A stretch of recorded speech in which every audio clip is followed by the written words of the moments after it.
Ese día en Beirut todos se sintieron personalmente amenazados. Yo pensé que se trataba de otro atentado para asesinarme.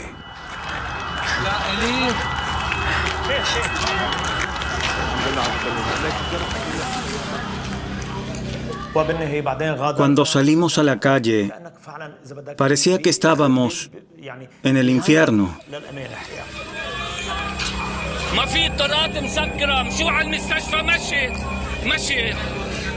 Era como si toda la ciudad hubiera sido metida en un ataúd del que nunca volvió a salir. That a massive explosion shook Lebanon's capital, Beirut. More than 100 people have died. More than 4,000 have been injured. Die Ursache ist noch nicht geklärt. Un incendie aurait provoqué l'explosion de 2700 tonnes de nitrate d'ammonium stocké dans le port. 2,750 tons of ammonium nitrate. Solo Hezbollah podía descargar nitrato de amonio en el puerto. En el puerto de Beirut no sucede nada sin que Hezbollah lo sepa. Así que el nitrato era de Hezbollah. Hezbollah lo trajo y lo almacenó allí durante 6 años. Hezbollah. Me gustaría desmentirlo aquí y ahora, de manera categórica y para siempre. En el puerto no tenemos nada.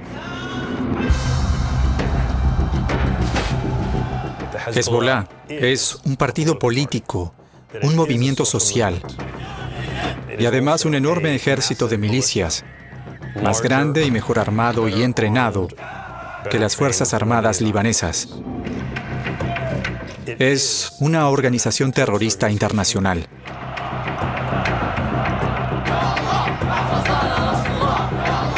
Comparada con Hezbollah, Al-Qaeda es secundario.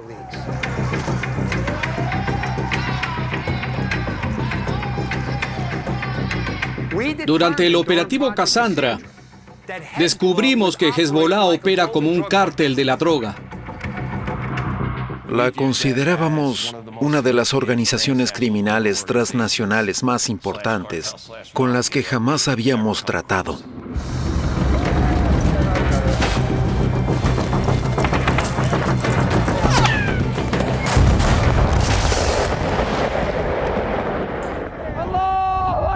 Hezbollah es algo peligroso y grande, pero no invencible.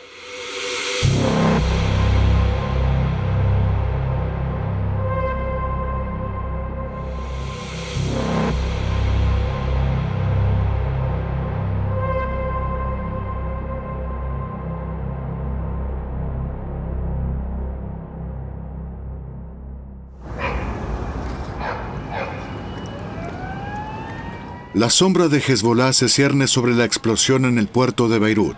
Una investigación parece imposible. Es como si la organización islamista gozara de impunidad divina. Sus miembros llevan 40 años infiltrándose en la política libanesa y evadiendo la justicia. Son musulmanes chiitas que sueñan con introducir la Sharia, la ley islámica, como en Irán.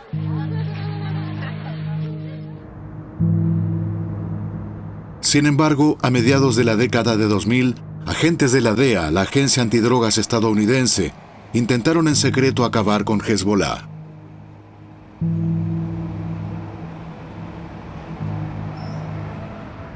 Investigaron en 4 continentes y revelaron el rostro oculto del denominado Partido de Dios, hasta sentir su inviolabilidad. El nombre clave de su operación era Cassandra, en honor a la sacerdotisa griega condenada por Apolo a que nadie escuchara sus augurios. Su investigación comenzó en Estados Unidos, en los escombros aún humeantes del World Trade Center.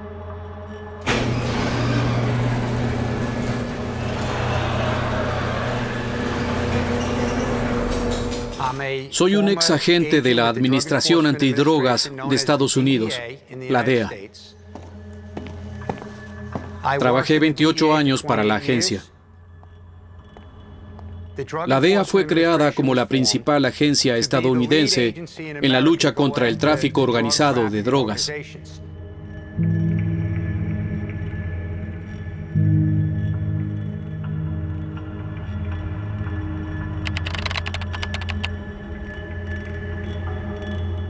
Soy de Nueva York y viví la destrucción del 11 de septiembre.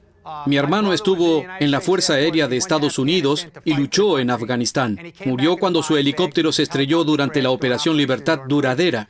Me preocupa la seguridad nacional y la seguridad pública. Después del 11 de septiembre se me dio la oportunidad de dirigir el Departamento de Operaciones Especiales de la DEA.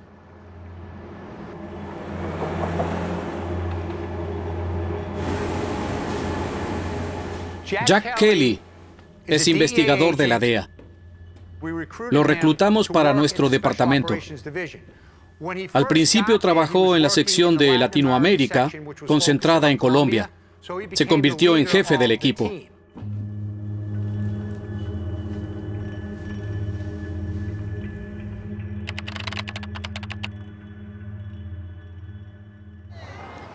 Soy supervisor en operaciones especiales. El concepto básico es seguir el dinero y así atacar a los cárteles. Nos hicimos pasar por delincuentes especializados en lavado de dinero. De ese modo pudimos infiltrarnos al más alto nivel, porque prometíamos lo que los jefes consideraban más importante: devolver a sus manos las ganancias de las ventas de drogas, por ejemplo, del Bronx en Nueva York.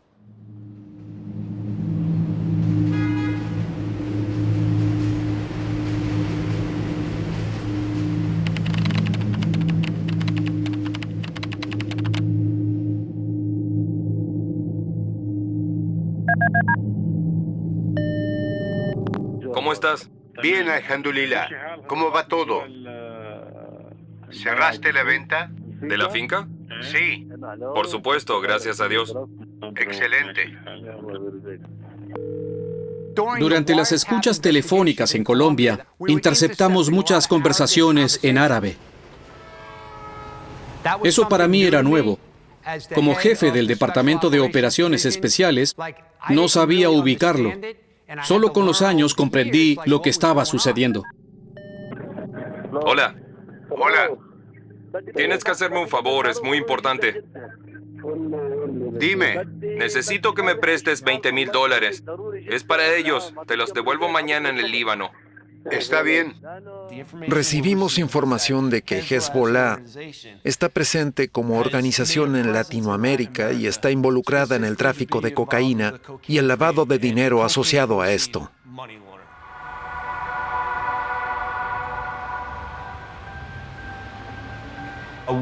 Uno de los máximos cabecillas hablaba árabe. Lo llamaban Talibán, porque después del 11 de septiembre allí llamaban Talibán a todos los árabes.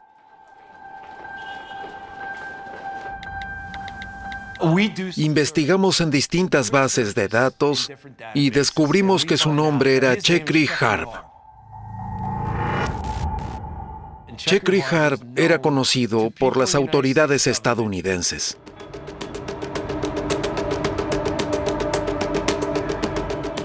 Chekri Harb estaba involucrado con Irán, Hezbollah y posiblemente con ataques terroristas.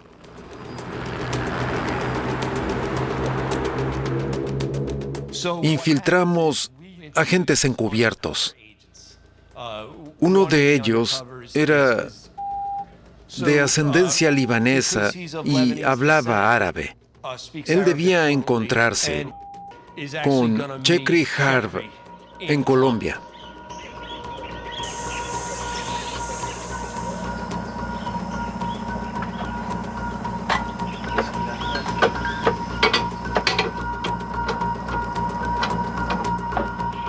Chekri Harb le dijo al agente encubierto: envío por barco toneladas de cocaína a Aqaba, en Jordania, desde donde pasa al Líbano a través de Siria.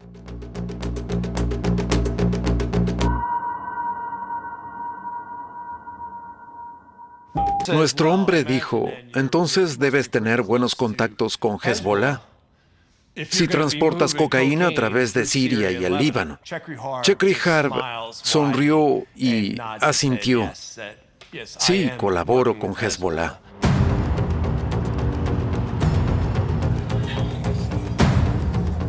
Chekri Harb le dijo al agente encubierto, tenemos un proyecto para ustedes. Hay que blanquear $20 millones. ¿Pueden hacerlo por nosotros? El agente encubierto respondió, por supuesto.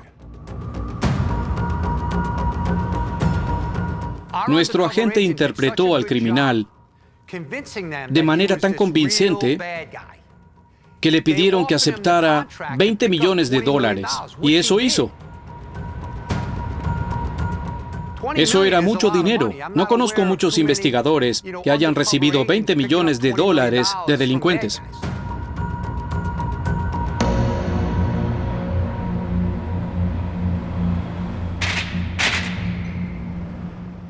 En Medellín, nuestro agente encubierto era considerado obviamente una superestrella criminal. Así que tal vez también podría realizar operaciones en Oriente Medio. Y así el agente encubierto de la DEA en Medellín se convirtió en responsable del tráfico de cocaína y del lavado de dinero en Oriente Medio.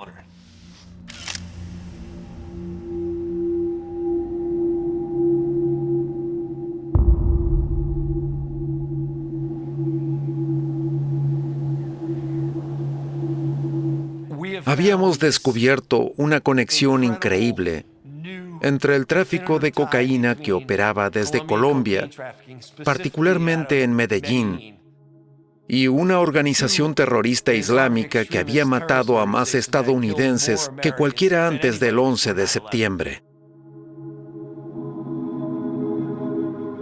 Eso parecía inimaginable. A algunos miembros del gobierno estadounidense les parecía absurdo. En general, se suponía que Hezbollah era demasiado religiosa para involucrarse en el narcotráfico.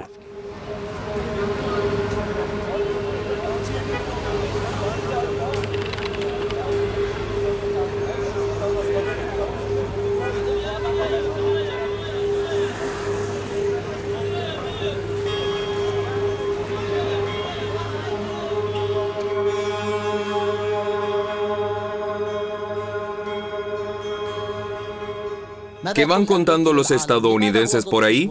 ¿Por qué están en contra de Hezbollah? Para nosotros las drogas son haram. Nuestra religión prohíbe la compra y tráfico de drogas.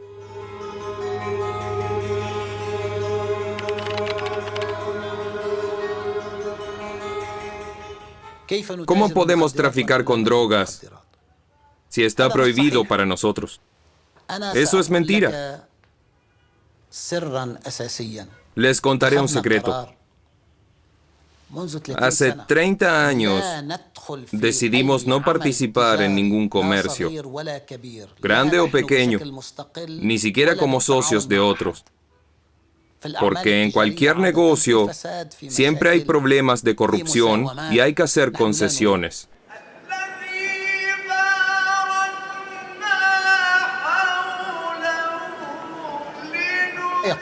Los estadounidenses afirman que Hezbollah está implicado en corrupción y lavado de dinero.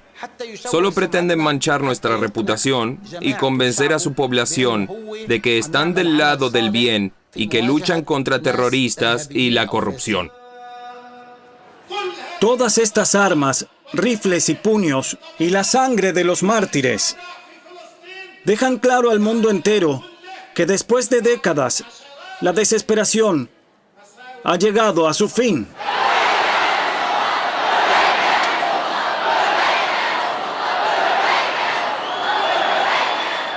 ¿Dónde está el terrorismo de Hezbollah? En ningún sitio. Somos un movimiento de resistencia.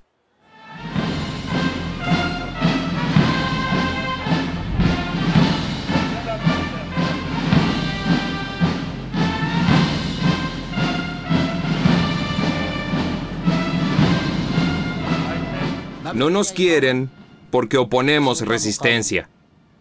Hezbollah resiste, es honesta. Nuestra historia lo demuestra.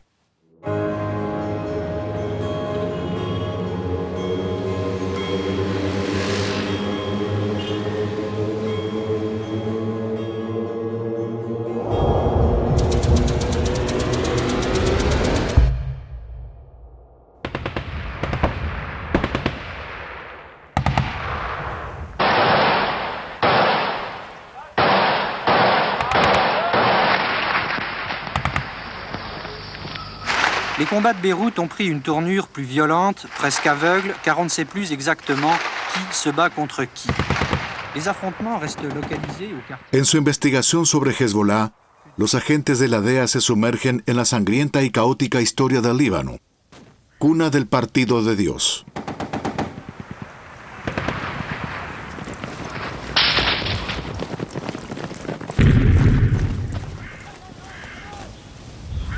Desde 1975 se libra en Beirut una guerra civil, principalmente entre diferentes comunidades religiosas. Cristianos, musulmanes suníes y chiíes, drusos y también palestinos están enzarzados en encarnizados combates.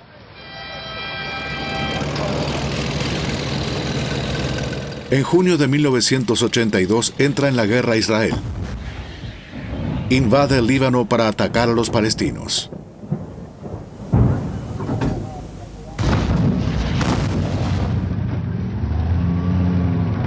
Los combates amenazan la estabilidad en Oriente Medio. Soldados franceses y estadounidenses intervienen.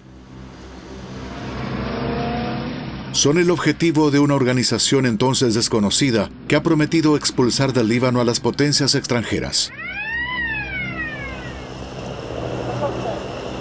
Comienza la Guerra Sucia.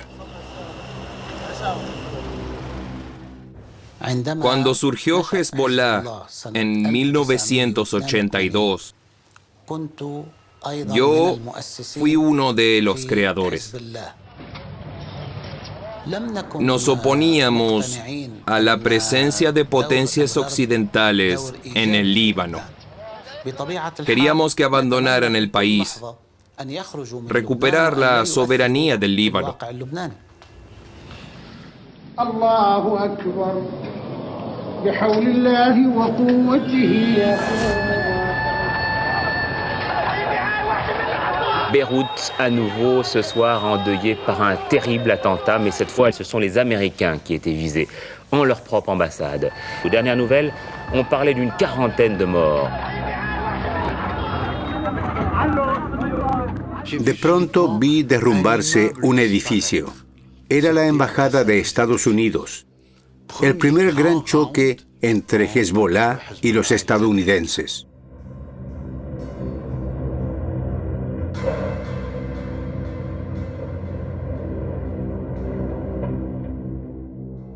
El segundo atentado fue contra tropas multinacionales, principalmente estadounidenses, pero también francesas, británicas e italianas. Pensamos que fueron al menos 900 kilogramos de TNT. El coche vino de la autopista al sur del edificio.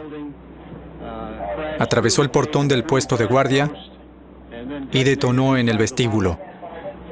El cráter de la explosión tiene 9 metros de profundidad y 12 de ancho.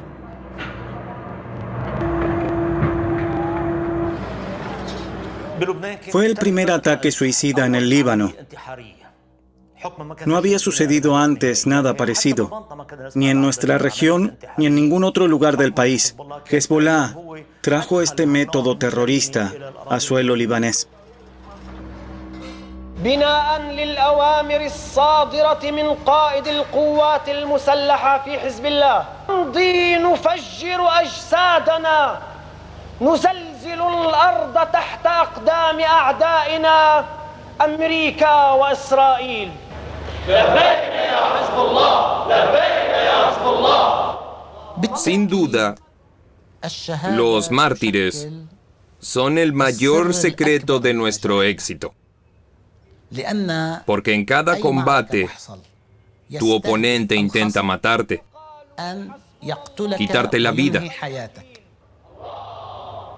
Sin embargo, si lograr tu objetivo es más importante para ti que tu propia vida, el enemigo pierde su poder sobre ti.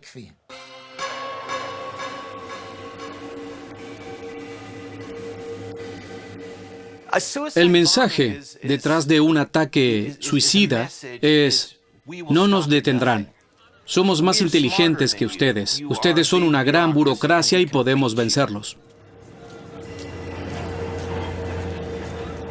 En aquel momento, Francia y Estados Unidos estaban en el mismo barco. Intentábamos descubrir qué estaba ocurriendo en el Líbano. Queríamos descubrir los nombres de nuestros enemigos. Quería una foto. Quería saber dónde estaban y cómo podríamos llegar a ellos. Y cuando los encontráramos, se desplegaría la fuerza Delta para matarlos. Esas eran mis órdenes.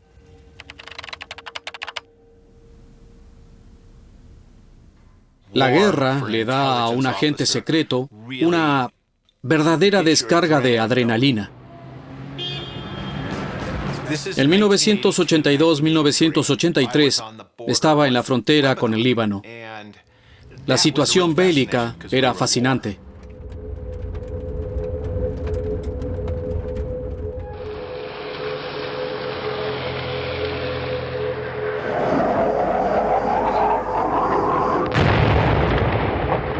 Se podían ver los aviones israelíes volando sobre el valle de la Bekaa mientras conducíamos por la carretera, y el New Jersey disparaba sobre nuestras cabezas. Los misiles de los buques eran tan grandes como vehículos Volkswagen. Ese fue mi debut en Oriente Medio.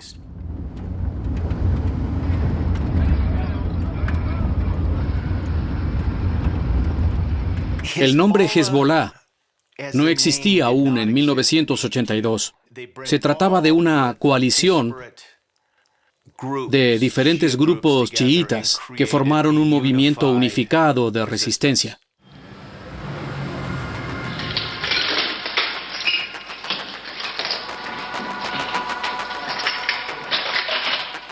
No queríamos que los ocupantes supieran a quién se enfrentaban.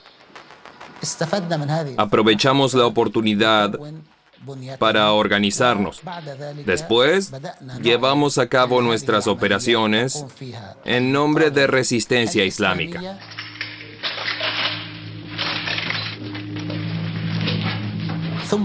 Fue recién en 1985 que anunciamos oficialmente la existencia de Hezbollah.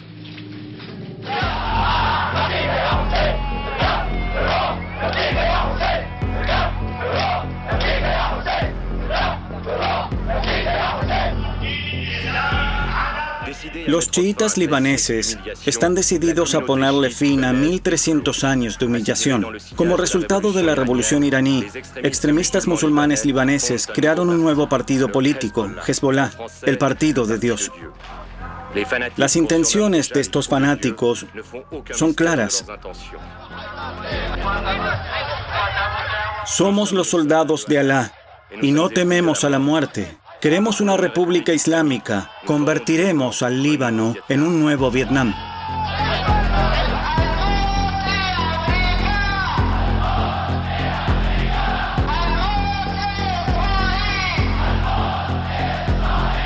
En 1982, habían pasado recién 3 años de la revolución iraní, y un pilar importante de la revolución en Irán era la exportación de esta revolución.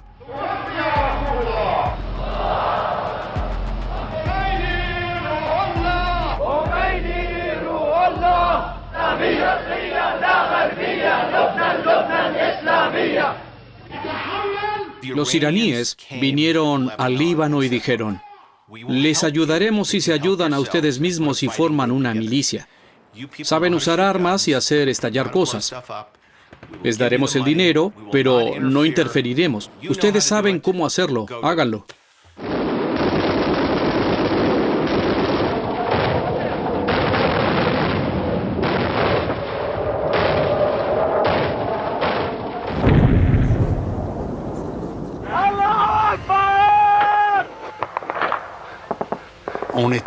Las cosas se salieron de control. Hezbollah, con su nuevo enfoque de utilizar coches o camiones bomba conducidos por terroristas suicidas, se había convertido en un actor importante.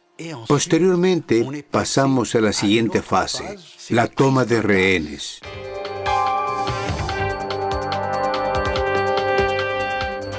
Buenos días. Esta semana se produjo el tercer secuestro en Beirut y esta vez se trata de un avión. La mayoría de los pasajeros son estadounidenses. El vuelo 847 de TWA se dirigía esta mañana de Atenas a Roma cuando fue desviado a Beirut, presuntamente por chiitas. They are beating the passengers. They are beating the passengers. They are threatening to kill them now. They are threatening to kill them now. We want the fuel now. We're standing in front of the TWA flight 847, only a few feet from the cockpit. I can see Captain John Tesfrake next to one of the gunmen in the cockpit. How do you feel? We'll ask you more questions when the engines are off. Captain Tesfrake, can you tell me what has happened to you and what's happening to you now? Not very much is happening to us now. Can you talk to them? Do they speak English? Can you communicate with them? Sometimes better than others. It depends on who's on board. Quickly. Captain, many people in America are calling for some kind of rescue operation. I think that we'd all be dead men if they did, because we're continually surrounded by many, many guards. Do you have any thoughts on whether or not the United States should have been? El hombre en la cabina del avión de la TWA era Imad Moghniyeh. Moghniyeh fue la fuerza impulsora de las primeras actividades terroristas de Hezbollah. Al principio no era muy religioso, era guardaespaldas, pero después se convirtió en el cerebro de las operaciones terroristas. Ha estado involucrado en casi todo desde el principio.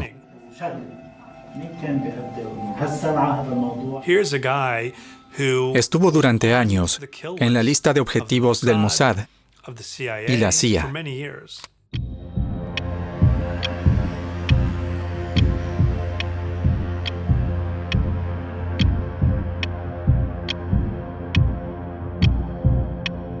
Moghniyeh estuvo en el avión. Encontramos allí sus huellas dactilares. Pero él no era el hombre de la ventana.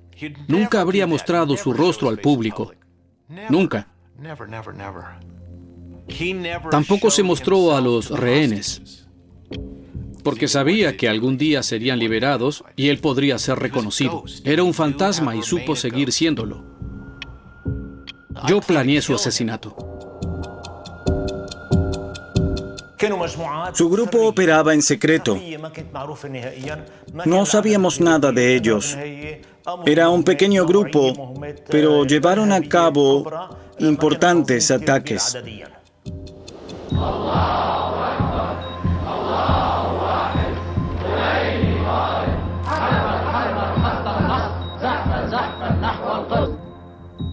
Hezbollah no tuvo nada que ver con los secuestros y ataques a marines y paracaidistas franceses. C'est apparemment sans regret que les GIs quittent le sol libanais pour s'installer à bord des navires de guerre américains qui patrouillent à proximité des côtes.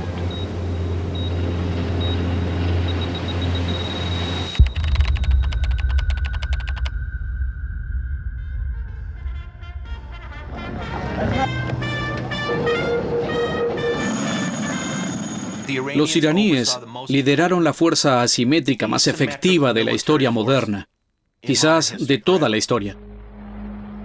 Los franceses y los estadounidenses fueron expulsados por un solo hombre con 20 compañeros. Esto no tiene parangón en la historia.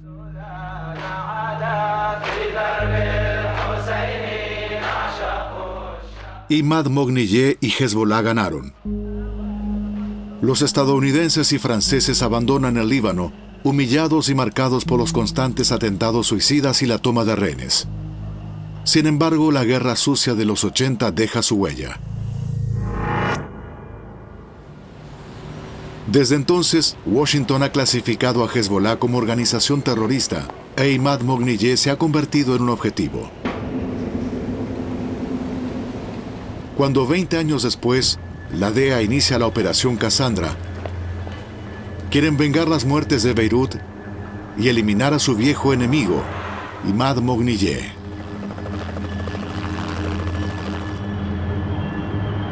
La infiltración de la red Hezbollah se organiza en Jordania.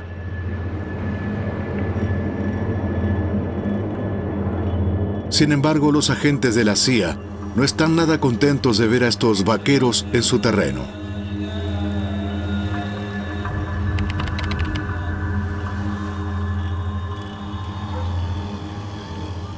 La policía antinarcóticos jordana interceptó llamadas telefónicas en Jordania vinculadas a Chekri Harb. Se planeaba una gran reunión en Amán, Jordania, en la que Chekri Harb presentaría al agente encubierto de la DEA a miembros muy importantes de Hezbollah. ¿Se puede confiar en este tipo? ¿No hay riesgo? Puedes estar totalmente tranquilo. Lo más importante es saber de dónde viene. No hay riesgo. No te preocupes. Bien. Escuchamos y creímos por diversas razones que Harb estaba bajo la dirección y protección de Mogniye.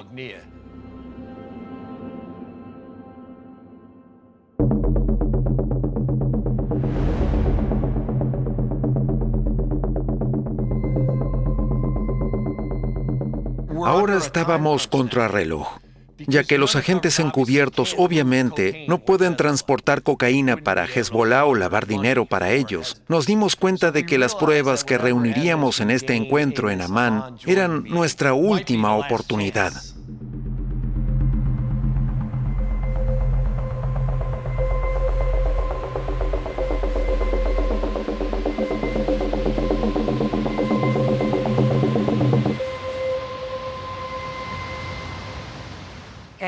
Uno o 2 días antes de la reunión, miembros de la Embajada de Estados Unidos en Jordania la impidieron. No permitieron que el agente encubierto se reuniera con los agentes en Jordania. No hubo más explicaciones. Honestamente, esto fue molesto para nosotros.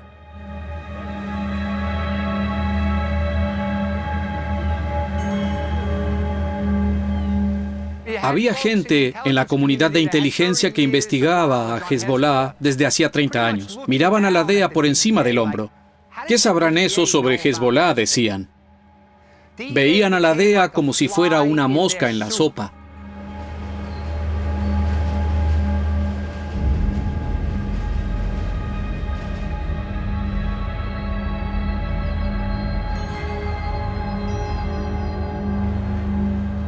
El agente encubierto buscó a Chekri Harb, pero este no quiso hablar con él y no respondió. Nuestro agente había quedado expuesto y nuestra infiltración con Chekri Harb había fracasado. Se desperdició una oportunidad, destruida.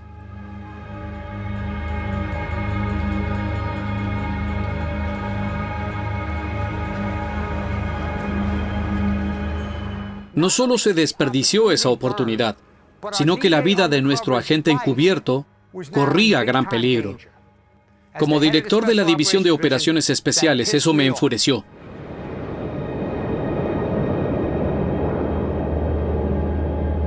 La CIA, el Servicio Secreto Exterior estadounidense, tiró por el suelo la Operación Cassandra organizada por la DEA. Esta rivalidad entre agencias muestra la debilidad de Washington frente a un enemigo que ha crecido y cambiado.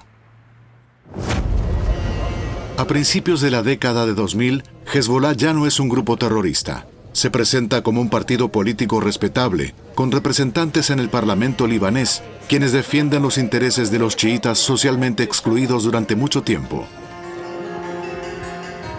Eligen a un nuevo líder político, Hassan Nasrallah, un clérigo formado en Irán.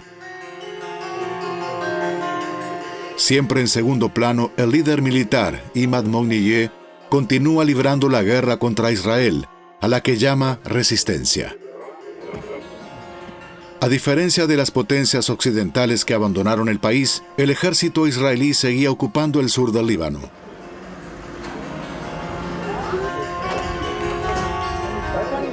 Los israelíes y Occidente no comprenden las creencias y principios de Hezbollah.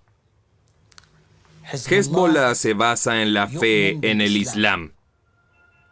Y el Islam se basa en la yihad.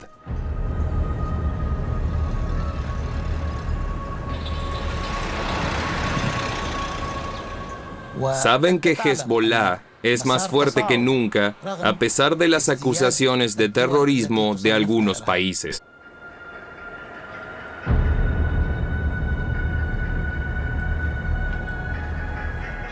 No necesitamos a nadie.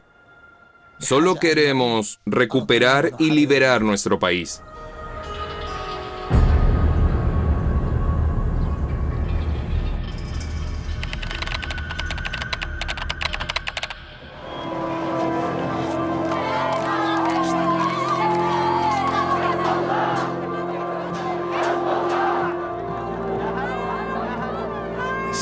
Fue la edad de oro de Hezbollah.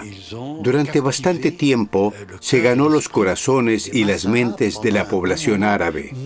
Y esto a pesar de que son chiitas y el 90% de la población árabe es sunita.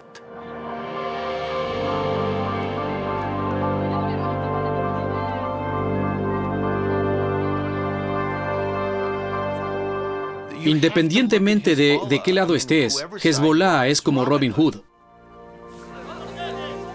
Si eres un libanés cansado de ser humillado, ¿a quién tienes? A Hezbollah y a nadie más.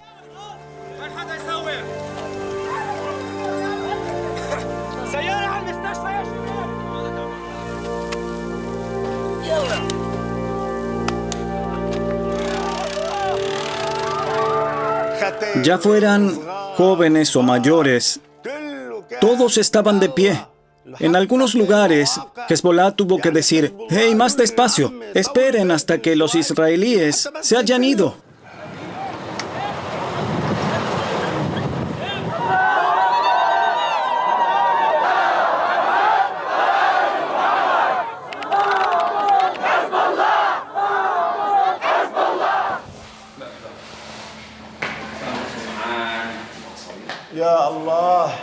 Así es Hezbollah.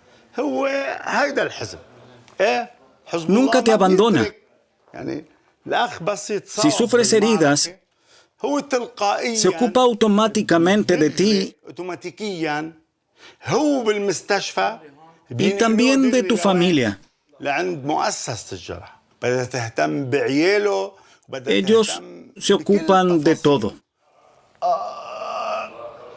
Por el amor de Dios, mi espalda.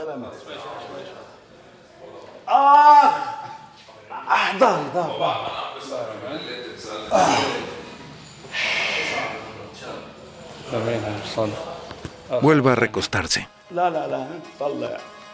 En la lucha armada, la política y el bienestar social, Hezbollah se trata de una cultura de resistencia.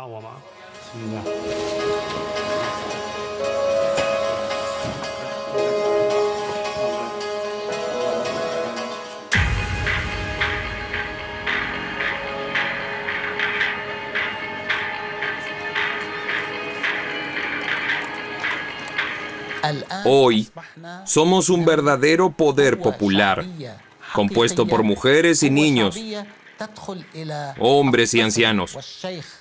Toda la familia pertenece a Hezbollah. No somos una organización cualquiera.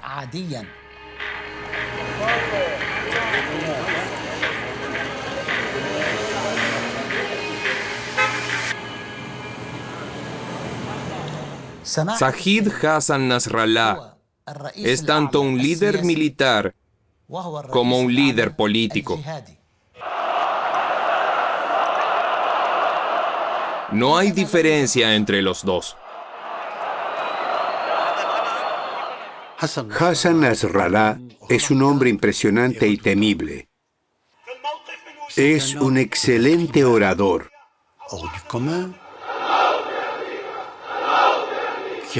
Su árabe es perfecto y así puede hablarles a todos los musulmanes del mundo.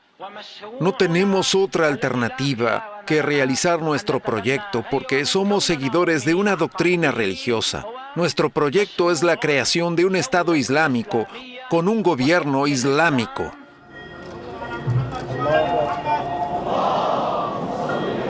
Imaginemos a Nasrallah como Robespierre. Es incorruptible e intenta iniciar una revolución. Para eso hizo todo lo que pudo.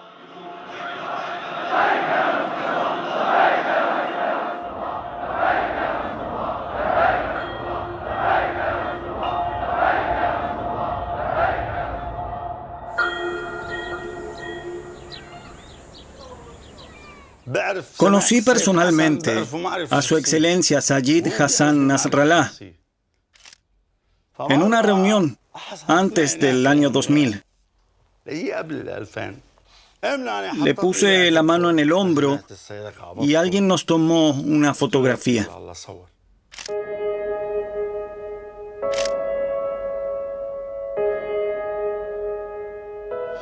Este anillo es de Sayyid. Y este ejemplar del Corán también es de Sayyid.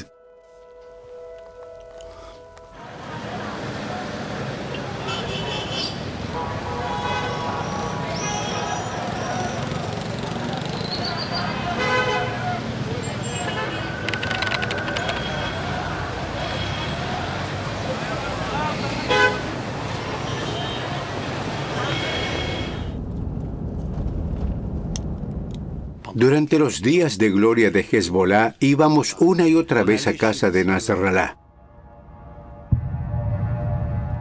Recuerdo que cambiamos de coche y salimos del garaje en otro coche. No nos vendaban los ojos, pero en realidad no sabíamos dónde estábamos.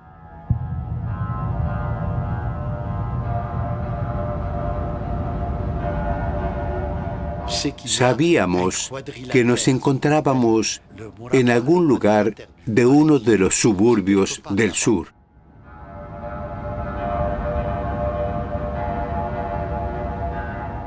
¿Por qué los israelíes no lo mataron con un dron? Porque no pueden encontrarlo. Él sabe de teléfonos y drones y sabe cómo mantenerse con vida. Es un superviviente, como Mogniyeh. A veces él es muy directo, otras veces solo roza los temas. Debes saber que en las comunidades musulmanas hay algo que llamamos taquilla. Soy druso y lo practicamos también, por eso lo conozco. Taquilla no implica hipocresía, sino que es una señal de cortesía, de sutileza, de no revelar explícitamente todo. Todavía no lo veíamos como el ogro que iba a devorar el Líbano.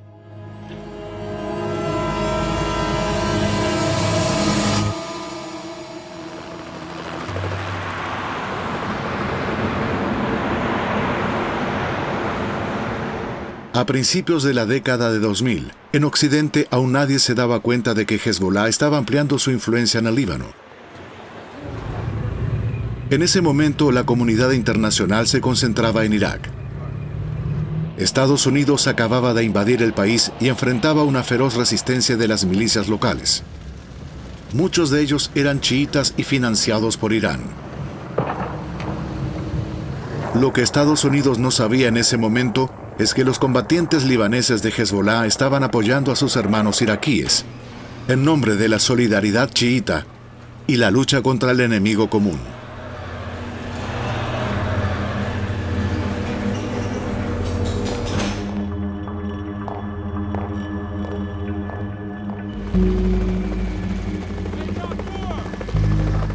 Mi labor como asesor del Comando de Operaciones Especiales de los Estados Unidos comenzó durante la guerra de Irak. Nuestra misión consistía en desactivar artefactos explosivos improvisados, a lo que llamamos Explosively Formed Projectiles, IFP.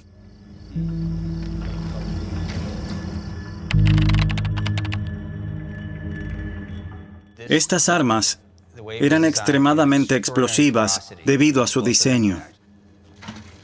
¡Mira esto! Creo que tengo algo. Parecen bombas.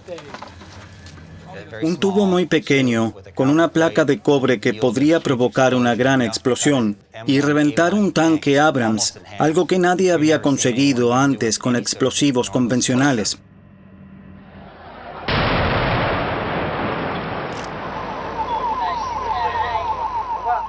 Un arma inconfundible, como se utilizaban contra tropas estadounidenses. Para mí estaba claro que Hezbollah tenía que estar allí. Los instructores de Hezbollah entrenan cada uno a entre 20 y 60 iraquíes, a quienes luego envían de regreso a Irak. Allí se organizan en grupos especiales. Se les enseña la manipulación de trampas explosivas, morteros y cohetes.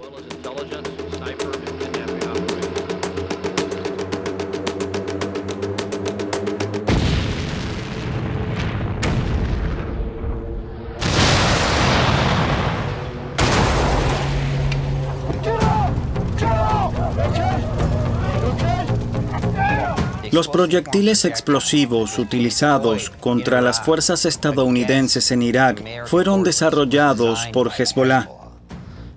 El hombre detrás de esto era Imad Moghniyeh.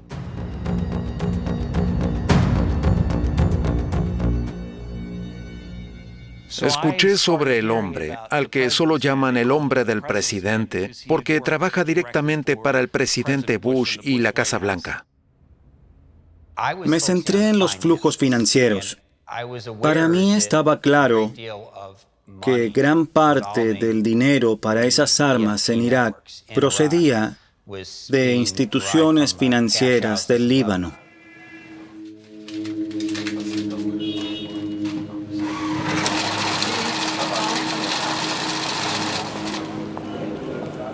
Entonces sucedió algo extraordinario. Observamos que las conexiones telefónicas vinculadas a la financiación de los ataques en Irak también parecían estar en contacto con números de Sudamérica.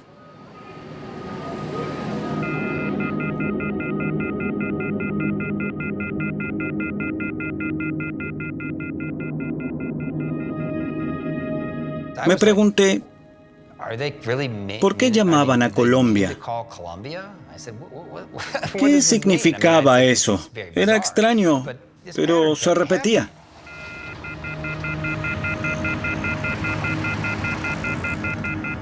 ¿Por qué estaban en contacto? ¿Qué tenían que ver entre sí? Y de pronto me di cuenta de que estaban recurriendo a los cárteles de la droga colombianos para financiar sus operaciones en Irak. Se me encendió una bombilla porque estaba familiarizado con el narcotráfico y el lavado de dinero a nivel global para el crimen organizado.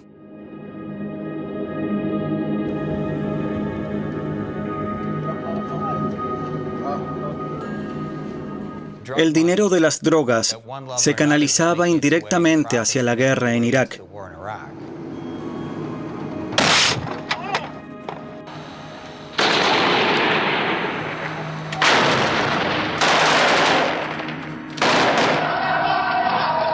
Si podíamos rastrear ese dinero y vincularlo con las drogas, y luego ser capaces de rastrear y desmantelar los negocios de drogas, entonces podríamos privar a Hezbollah de los medios financieros para operar en Irak.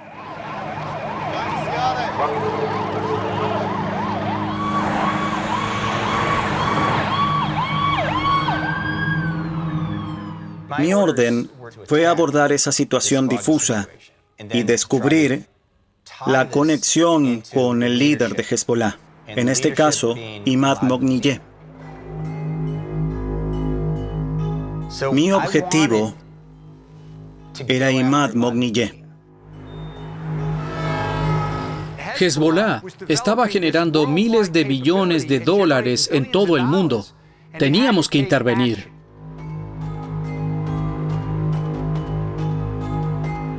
El hecho de que se volcaran al narcotráfico fue para nosotros el regalo más grande de todos. De repente teníamos la oportunidad de combatir la financiación de una organización terrorista utilizando medios judiciales, no militares. Cuando informé de esto al Comando Central de Estados Unidos, al general Allen, y a través de él al general Petraeus, dijeron, «Es una gran idea».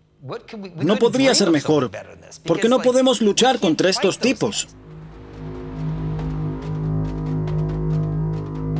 Washington consideró la participación de Hezbollah en el asesinato de soldados estadounidenses en Irak como una declaración de guerra y relanzó la operación Cassandra.